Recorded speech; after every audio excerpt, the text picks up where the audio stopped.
much for being here. I know, it's a power suit. And I feel it working, right? So glad you guys could all be here. My name is Maura Gillen. I'm your host for this evening. And, a fun fact about people, we all, on average, are 1.5 to 2% still genetically similar to Neanderthals. Yeah. Caveman chromosomes, we've all got them. But through a nifty 23andMe test, my family actually found out that we are a full 3% Neanderthal. And I reckon it's just all right here in the eyebrows. It's all there. You can see them. They're strong. They're there. It's happening. The funny thing is, growing up, I was always super insecure about my eyebrows. I thought they made me kind of look like a monkey. And then to find out that I am, in fact, almost 2 times more monkey man than most, well, that's just bananas. You laughed. It was hard, but you got it. It was funny. Actually, because of my eyebrows, I'm frequently told that I have a look-alike. Maisie Williams, she plays Arya Stark in Game of Thrones. You guys some of you see it, it's kind of familiar. I know. It's super weird. I walk down the street and people are constantly asking me to avenge their families. It's really uncomfortable, actually. But no, it's true. I do get this a lot. I do get a lot that I look like Arya Stark.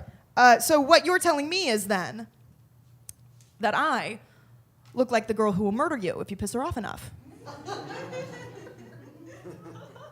Nice to know what kind of vibes I'm giving out. I love it. I got to go to Sydney, Australia recently and do comedy while I was there. I think it's fair to say that I have a pretty young-looking face, right? I'm constantly, it's tough out here being a grown-ass infant, I know. I'm constantly told that I have a baby face. And so when I was down in Sydney doing comedy, I was taking Uber all the time. And I got in this one Uber, it was like midnight, and the guy starts chatting me up, and the first thing he asked me is, how are you, what do you do? And then I explain, I'm a stand-up comedian, and it's just late, I'm just trying to get home. And this guy says to me without an iota of hesitation, stand-up comedy? That's a very strange thing for a 16-year-old girl to be doing. And then I have to, confess that I am in fact 23. And that's when this guy says to me, "You are the baby-faced assassin." And I'm stumped because I'm pretty sure this guy just assigned me my lifelong career. And I've been with the agency ever since. Are you guys ready to get this night going? Let's welcome to the stage your first act of the night, Bill Queen.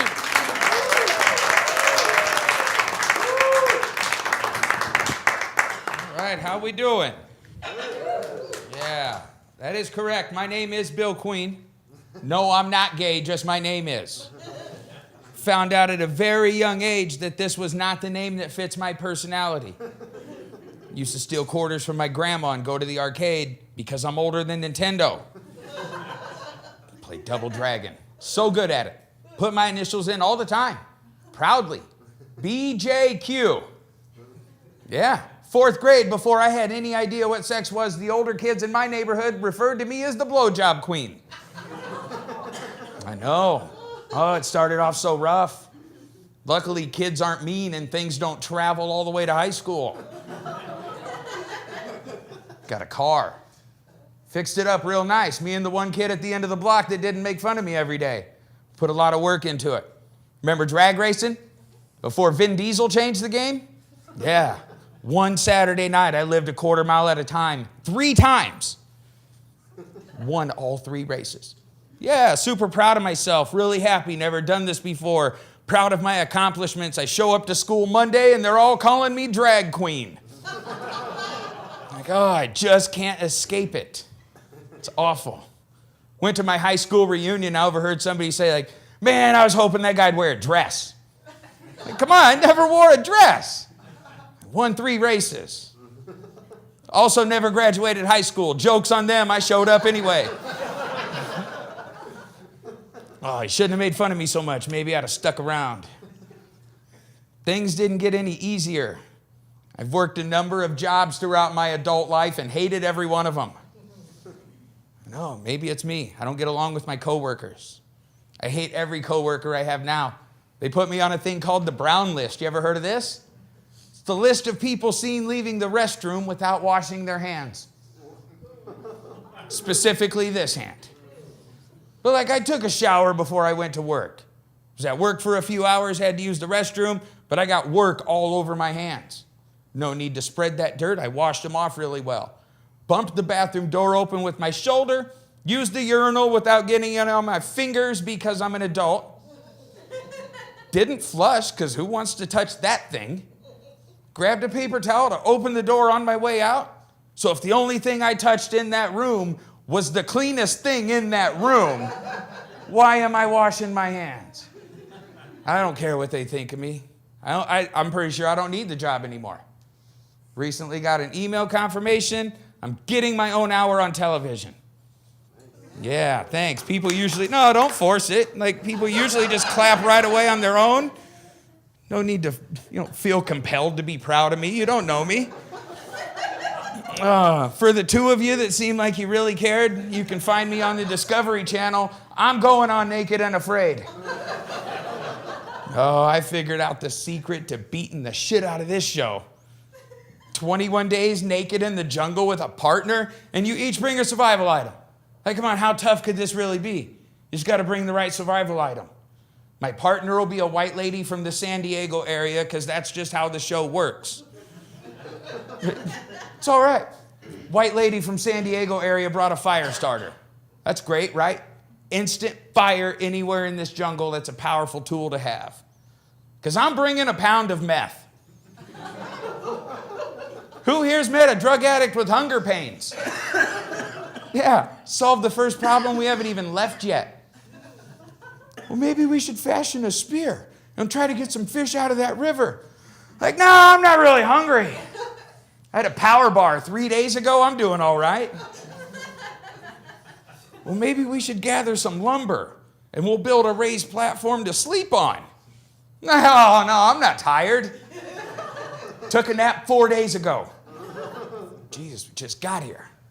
But if you really need some lumber, I'll start on this tree. You get working over there. I'm kind of worried about the extraction point. That is 7 miles away. I walked over there 3 times yesterday. Sharpened a stick on some rocks and was clearing us a path. You just stay right behind me, white lady from San Diego. This is going to be easy. Now, in reality, when it's time to air this episode, they got to change the name of the whole show. Getting High in the Shade with Bill Queen. I'm prone to sunburns in Nebraska. You think I'm playing games on the equator? I don't even know where my ancestors are from, but I bet it was cloudy 261 days a year. The sun is not my friend. A lot of action goes down at night, though. Great cameras, they'll capture it all. Like night 6 when white lady from San Diego's leaving camp and you just hear me yell, "Take your damn fire starter," like I don't have the energy to rub some sticks together. Day 13, I'm at war with a tribe of monkeys over the rights to a banana tree. For no logical reason. I'm not eating a single banana. Just crazy drug addict to hell with all wildlife kind of stuff. Like, day 21, I'm showing up to my rescue boat. Come back next week, I'll need more dope. Oh, and just like that, I think it's time for me to get out of here. I got some monkeys to fight. Bill Queen, everybody. I think he could take the monkeys. I do. I really do. Are you guys ready for your next act? He's such a funny fellow. Please give it up for Pete Sakaris.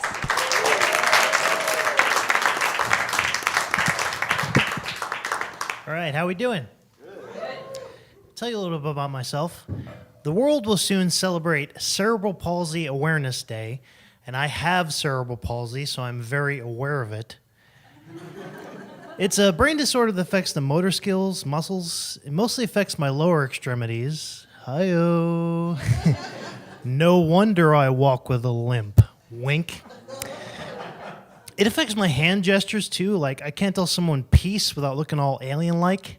And I can't flip someone off without looking like I'm going to stab them. And cerebral palsy may affect my posture at times, but I'm no slouch. Glad you guys are with me on that one. But on the plus side, having cerebral palsy means that I never get offended when someone says, "Hey, what are you getting all bent out of shape for?" I'm like, "Oh, nothing. I was just born that way." You ever get reminders from the universe of where you're at in life, whether you want to or not? Like, I picked out a frozen pizza recently, and it said right on the box, and I'm not making this up, "I'm single." And I just looked at it and I went, "Me too, pizza. Me too." But I am single. That's about the response that deserves. And a lot of factors went into my last breakup, but one of them had to be my OCD, because she would say, "Baby, when we finally do have sex, you're going to be amazing." And she'd be like, "Oh, it's going to be great. We're going to do it like 7 times." And I'd be like, "Oh, that's an odd number." I love you to death, but can we just bump it up to 8? Any wrestling fans in the house tonight?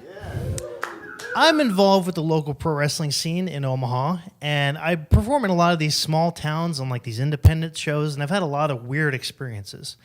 You know, you've worked in a small town where the bar across the street from the venue features a one-man, one-legged band doing AC/DC covers. I'm disappointed that he wasn't called Thunder Stump, but what are you going to do?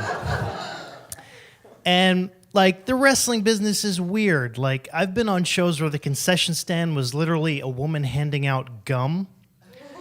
And I've been on shows where someone forgot the ring bell, so I actually had to go ding ding into the mic. And I'm reeling off the adrenaline of performing in the middle of a woods by a river in Davenport, Iowa. Coincidentally, the name of the show was Deliverance. And every guy that walked up to me just wanted to tell me I had a pretty mouth, but he didn't have the heart for it. I had this thought recently. If someone with multiple personality disorder bumps into you on the street, do they say, "Excuse us"? I actually had someone come up to me after a show one time and be like, "I just want you to know, I have multiple personality disorder, and we love that joke."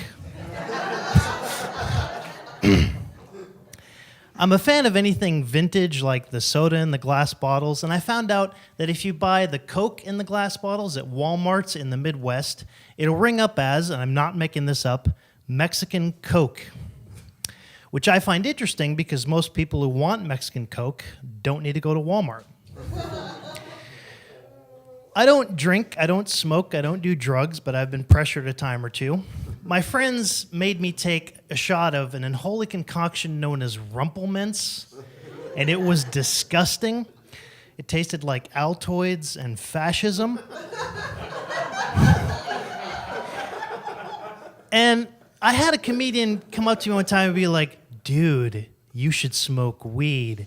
And he followed it up with, "It would cure your cerebral palsy." There is no cure, so all that loud, good, spliff, ganja, cushy kush isn't going to do anything. And I had a real long beard for a while recently, and I took it off because I kind of want to remain presentable, because it was getting in the way of stuff. And I had so much trouble having people recognize me, like my family and friends. It got to the point where even Bigfoot says he saw me, but nobody believed him. Anybody ever work in a call center, customer service?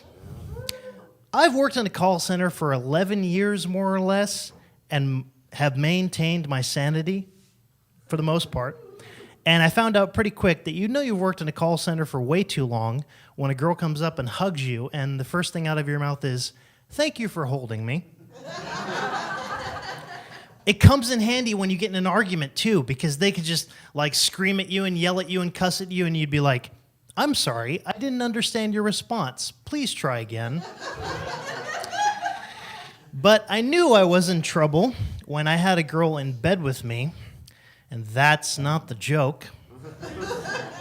But, we're kissing, we're making out, things are starting to progress, it's getting hot and heavy, it's about to go down, and out of nowhere, I just panicked and I just went, "Before we continue, I must advise you that for quality purposes, this sex may be monitored or recorded."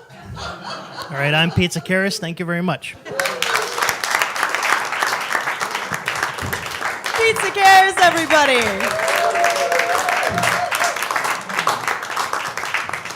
You know, it's wild that my older brother has that exact same t-shirt. It's really wild. All right, are you ready for your final act of the night?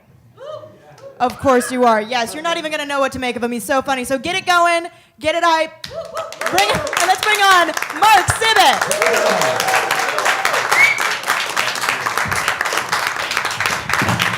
How we doing? You guys having a good time or what? Yeah, I see the looks you're giving me already. Like Bigfoot had a one-night stand with Ben Stiller. Here I am.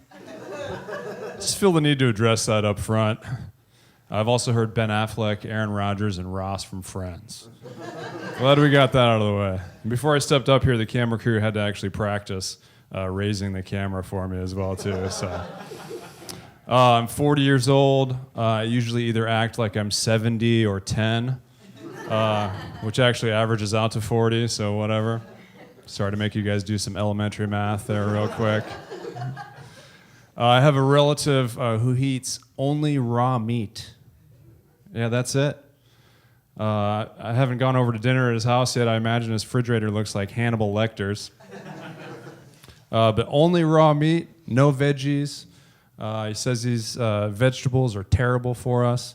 And his argument is that children don't like vegetables. So he says that we should always follow a child's intuition. I said, by that rationale, we should all be eating Happy Meals and candy. Just wash it down with a giant blue icy from the movie theater. Live to be 180 years old. I've been trying to work out more lately. I've been going to the gym a lot. And usually I start off with a few warm-up laps when I get there, around the parking lot, trying to find a spot up close. I don't want to pre-exhaust my muscles before doing 12-ounce curls out at the pool, guys. Any marathon runners in the room? Nobody? Hey, we're going to get along just great tonight. None of us like bloody nipples. That's a real thing. Look it up later, right before bed. Sleep like a baby. I saw this news article. Man completes marathon carrying oxygen tank. Yeah, talk about a genius idea. Extra oxygen in a cardio competition? Are you kidding me? I'm lining up next to that guy. That'd be like handing someone a joint halfway through a pie eating contest. Yeah, I'm lining up next to that guy too. Every time I see one of those 26.2 stickers, I just think about how grueling that first 0.2 would be. Yeah, most people are trying to get to the 26-mile marker. I'm just trying to get to 26 miles left in the race.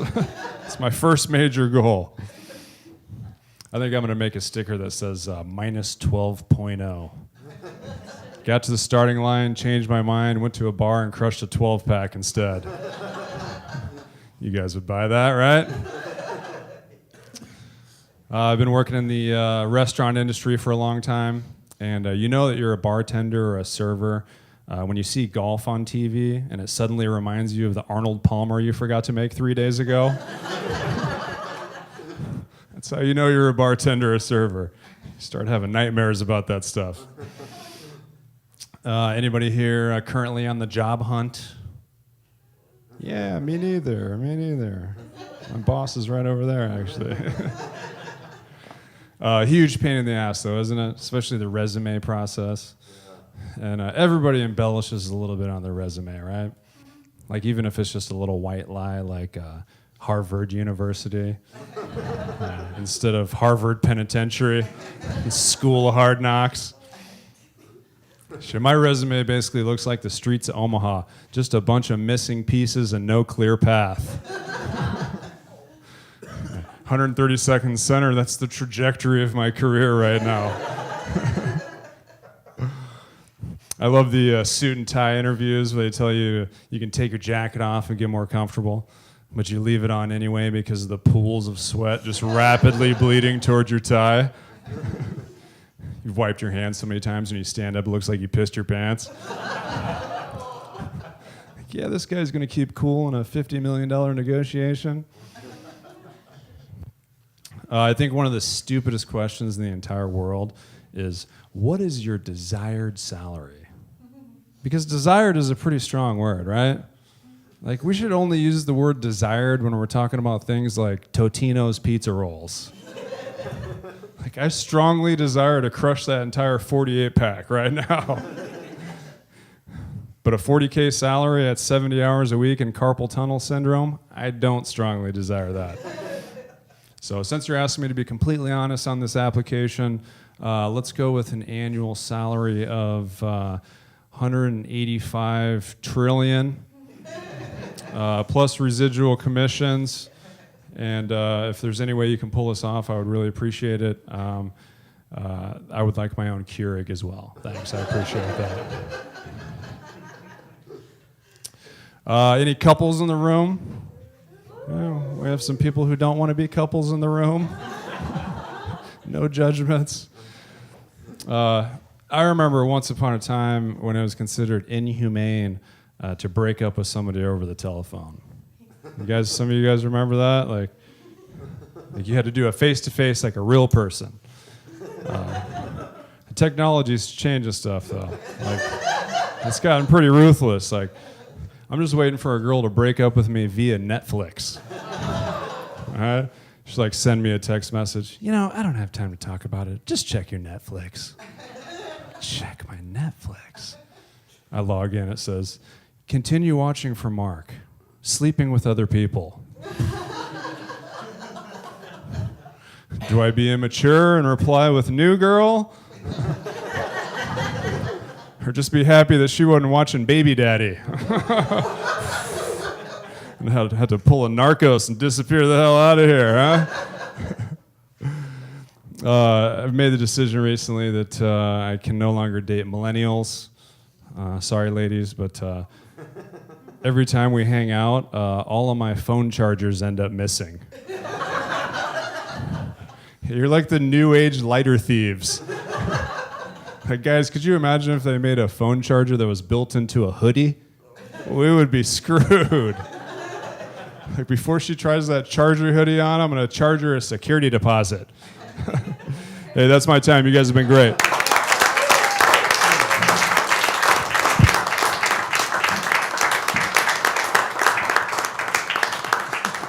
I stole your charger one time, Mark. One time. Thank you all so much for being here tonight and watching. Give it up for your acts one more time. Bill Queen, Pete Sakaris, Mark Sibbett. Give it up for yourselves.